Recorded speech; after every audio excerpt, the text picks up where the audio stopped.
जब जब श्री कृष्ण का नाम लिया गया है, ऐसा कभी नहीं हुआ कि राधा जी का नाम न लिया गया हो। श्री कृष्ण को उनके भक्त राधे कृष्ण कहकर बुलाते हैं, क्योंकि दोनों शब्द एक दूसरे के लिए बने हैं और इन्हें कोई अलग नहीं कर सकता। लेकिन तब क्या हुआ था जब कृष्ण को राधा को छोड़कर जाना पड़ा। बिना कृष्ण के आखिर राधा कैसे रही होंगी, यह सवाल मन में व्याकुलता पैदा करता है। आज हम राधा के जीवन के वो पन्ने पलटने जा रहे हैं जिसके बारे में हम में से ज्यादातर लोगों को कुछ नहीं पता होगा। कृष्ण से राधा और राधा से कृष्ण को कोई जुदा नहीं कर सकता, लेकिन हालात और वक्त ने इन्हें भी नहीं छोड़ा। हम सभी जानते हैं कृष्ण का बचपन वृंदावन की गलियों में बीता। नटखट नंदलाल अपनी लीलाओं से सभी को प्रसन्न करते हैं तो कुछ को परेशान भी करते, लेकिन कृष्ण के साथ ही वृंदावन की खुशियां थीं। अपने बांसुरी की मधुर धुन से अनेक गोपियों का दिल जीता, लेकिन सबसे अधिक अगर कोई उनकी बांसुरी से मोहित था तो वो थी राधा।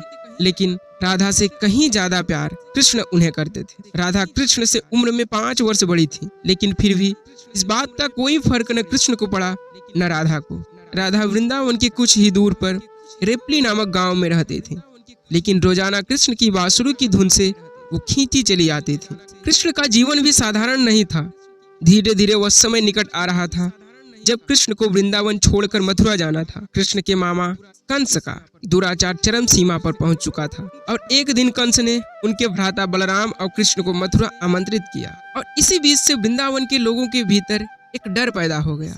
वृंदावन में मानो जैसे मातम छा गया हो। माँ यशोदा तो परेशान थी क्योंकि उनका दिल का टुकड़ा उनसे दूर जा रहा था, लेकिन कृष्ण की गोपियां भी कुछ कम उदास नहीं थी। दोनों को लेने के लिए कंस के द्वारा रथ भेजा गया, जिसके आते ही सभी ने उस रथ के आसपास एक घेरा बना लिया, यह सोचकर कि कृष्ण को नहीं जाने देंगे। उधर कृष्ण को राधा की चिंता सताने लगी थी और वे सोचने लगे थे कि जाने से पहले राधा से मिल लें। मौका पाते ही वे छिपकर वहां से निकल गए और फिर उन्हें राधा मिली, जिसे देखते ही वे कुछ कह न सके। राधा कृष्ण की इस मिलन की कहानी बहुत अद्भुत है। दोनों ना तो कुछ बोल रहे थे और न ही कुछ महसूस कर रहे, बस चुप थे। राधा कृष्ण से बिना कुछ बोले ही उनके मन में क्या चल रहा है सब जान जाती थी, इसलिए शायद उन दोनों को कुछ बोलने की आवश्यकता नहीं पड़ी और आकर गोपियों को भी समझाया और अनुमति लेने के बाद वहां से चले गए।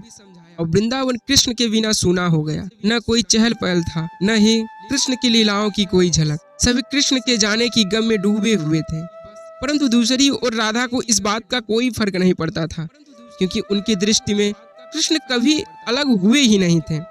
शारीरिक रूप से जुदाई उनके लिए कोई महत्व नहीं रखता था।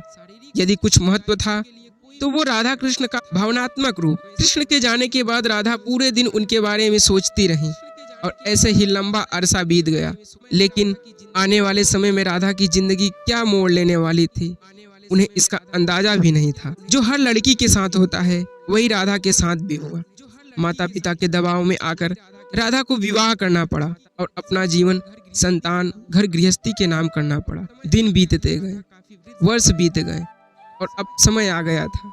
राधा काफी वृद्ध हो गई थी और फिर वो एक रात चुपके से घर से निकल गई और घूमते घूमते कृष्ण के द्वारिका नगरी जा पहुंची। वहां पहुंचते ही उन्होंने कृष्ण से मिलने के लिए निवेदन किया, लेकिन पहली बार उन्हें मौका तब प्राप्त हुआ जब कृष्ण काफी लोगों के बीच घिरे हुए खड़े थे। राधा को देखते ही कृष्ण की खुशी का ठिकाना नहीं रहा, लेकिन तब भी दोनों में कोई वार्तालाप नहीं हुआ। कहते हैं राधा कौन थी यह द्वारिका नगरी में कोई नहीं जानता था। राधा को कृष्ण ने महल में एक देविका के रूप में नियुक्त कर दिया। वो दिन भर महल में रहती, महल से संबंधित कार्यों को देखती और जब भी मौका मिलता वो कृष्ण के दर्शन कर लेती। लेकिन न जाने क्यों राधा के मन में धीरे धीरे एक भय पैदा हो रहा था, जो बीतते समय के साथ बढ़ता चला गया और उन्हें फिर से कृष्ण से दूर जाने का डर सता रहा था। उनकी भावनाएं उन्हें कृष्ण के पास नहीं रहने देती। साथ में बढ़ती उम्र भी कृष्ण से उन्हें दूर ले जा रही थी। और एक दिन शाम को चुपके से वे महल से निकल गईं। वह नहीं जानती थी कि वह कहाँ जा रही हैं, बस चलती जा रही थी। परंतु कृष्ण तो भगवान थे। वे सब जानते थे। वे जानते थे कि राधा कहाँ जा रही हैं। और वह समय आ गया जब राधा को कृष्ण की आवश्यकता पड़ी। वह अकेली थी, बस कृष्ण को देखना चाहती थी। और जैसे ही ये तमन्ना उनके मन में आई, कृष्ण उनके सामने प्रकट हो गए। कृष्ण को अपने सामने देखकर राधा खुश हो गई, परंतु दूसरी ओर वह समय निकट आ गया था जब राधा अपने प्राण त्याग कर दुनिया को अलविदा करना चाहती थी।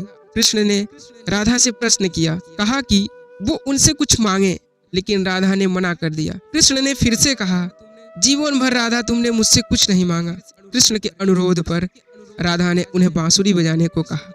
कृष्ण ने बिना देरी किए हुए बांसुरी को निकाला और मधुर धुन बजाने लगे। जैसे ही बांसुरी की मधुर धुन उनकी कानों में गई, राधा ने अपनी आंखें बंद कर ली और धीरे धीरे राधा ने अपना शरीर त्याग दिया और दुनिया से चली गई। उनके चले जाते ही कृष्ण ने राधा को अपनी गोद में ले लिया। राधा से चिपक कर रोने लगे और उनकी आंखों से आंसू रुकने का नाम नहीं ले रहे थे। और उसी दिन से कृष्ण ने बांसुरी को कभी नहीं बजाया।